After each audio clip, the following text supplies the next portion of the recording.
Hello guys, welcome back to this channel. In this today's tutorial, I'm going to show you how you can find trending games on Roblox.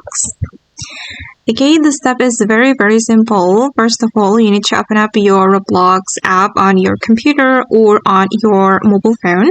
Here I have opened my Roblox on computer, and then we're going to go to the charts menu. And here we'll be able to find or to see the top trending games on Roblox.